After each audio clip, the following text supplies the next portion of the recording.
Hello အားလုံးပဲမင်္ဂလာပါဒီနေ့ဗီပြပြချင်တာကတော့ဗီသွားစားဖြစ်ခဲ့တယ်ပေါ့နော်ဒီထဝယ်မုံလက်တောက်သူတို့ခေါ်တာတော့စီလက်တောက်လို့ခေါ်တယ်ပေါ့နော်အဲဒီအစားဆိုင်လေးကြောင့်ဖြစ်ပါတယ်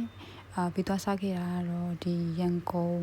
ထဝယ်ဗိတ်လမ်းမကြီးပေါ်မှာဗိတ်လမ်းမကြီးပေါ့နော်ရေးလမ်းမကြီးပေါ်မှာရှိတဲ့မင်္ဂလာပါဆိုတဲ့ဆိုင်လေးဖြစ်ပါတယ်ဒီမင်္ဂလာပါဆိုတဲ့ဆိုင်လေးရဲ့မှာထဝယ်မုံလက်တောက်မုံလက်တော့အပြင်ကျန်တဲ့မုံတဲပေါင်းတို့မုံ6ဖြူတို့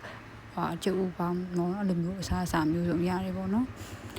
ပြီးတော့ဒီဘီကကျတော့အရင်နေတာကဏ္ဍစီမှာဒီထဝယ်မုံလက်တော့စားခဲ့ပြီမယ်ပြီးခုန9ဦးပေါ့နော်9000ချင်း9ဦးကိုအဓိကစားကျင်တာကြောင့်မလို့ဒီဆိုင်လေးရရတယ်ဆိုတော့ပြီးသွားစားဖြစ်ခဲ့တယ်ပေါ့နော်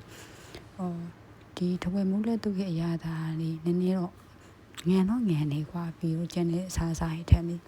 ဘာလို့လဲဆိုတော့သူကဒနီးရီဆိုတာပအုံးရီပေါ့နော်ဒနီးရီလို့လည်းဒီပအုံးရီကိုထိတ်ချက်ထားတာကြောင့်မလို့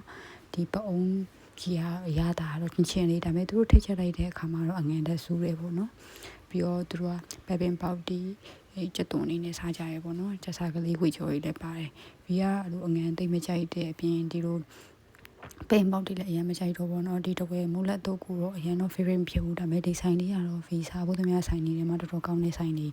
တပွဲကိုသူက4000ကျပ်တော့ပေးရတယ်ပေါ့နော်စားလို့လည်းကောင်းတယ်ပြီးရင်သူရဲ့ customer service လည်းမဆိုးဘူးလို့ပြောမှာပေါ့နော်ပြီးတော့ဒီမှာအစားများတယ်ဒီကျုပ်ဦးပေါင်းကိုလည်းဗီစမ်းစာကြည့်ခဲ့တယ်ပေါ့နော်ကျုပ်ပေါင်းလေးကလည်းသူကလည်းသူအရသာရှိရပေါ့နော်ဗီကတော့ဒီဆိုင်လေးကို recommend ပေးချင်ပါတယ် see you next video